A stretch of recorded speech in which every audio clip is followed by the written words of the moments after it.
Véritable sensation du début de saison, le promu Angevin, qui a longtemps occupé le haut de tableau, semble logiquement s'essouffler et rentrer dans le rang.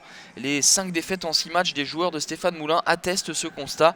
Montpellier, de son côté, lutte toujours pour le maintien et compte 2 points d'avance sur la zone rouge et vise un deuxième succès de rang à Jambouin contre un SCO diminué par les absences.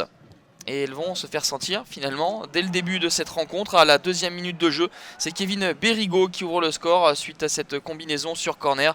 Deuxième réalisation pour l'ancien Montpellierin, buteur lors du dernier déplacement héroltais du côté de Lorient. Montpellier ne relâche pas son étreinte. 7e minute de jeu, le service de Roussillon pour Mustapha Yatabaré. 4e réalisation pour le Malien.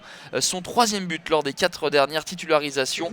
Un but qui ressemble étrangement à celui inscrit lors de la dernière journée par Yatabaré face à Toulouse. Un changement opéré par Stéphane Moulin, la sortie du joueur prêté par Nice, Saïd Benrama, à la demi-heure de jeu, mais avec les absences d'Endoy, Saïs, Mangani ou Sounou suspendus, les Angevins vont encore subir et vont encaisser un nouveau but à la 34e minute de jeu. Le service est impeccable de Riyad Boudbouz pour la tête de Souleymane Camara. 7e passe décisive pour Riyad Boudbouz qui égale son meilleur total qu'il avait réalisé avec Sochaux. Denis Petric doit s'incliner pour la 3e fois de la soirée et les Montpellierins sont maîtres de leur sujet.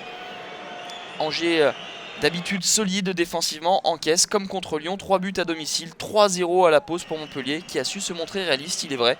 3 buts pour 3 tentatives, la 2e victoire consécutive pour Montpellier est en bonne voie et à contrario la mission s'annonce extrêmement compliquée pour les joueurs de Stéphane Moulin. Ceux d'Antz vont quelque peu relâcher leur étreinte en 2e période, vont se contenter de gérer mais vont donc s'exposer à des occasions de but. La frappe de Kektéo Fonfon est repoussée par le poteau. Ensuite c'est Arnold Boukamoutou qui réduit la marque à 3-1.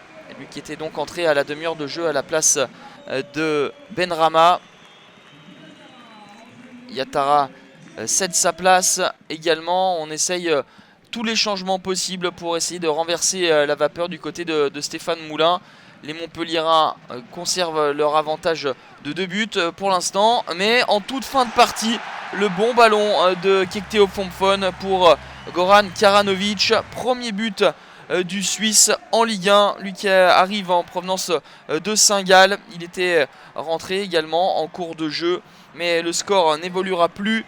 Succès important de Montpellier, 3-2, la 3e victoire en 5 matchs depuis l'arrivée de Fred Antz. Les Héroltais comptent 4 points d'avance sur la relégation, 4e défaite consécutive pour Angers.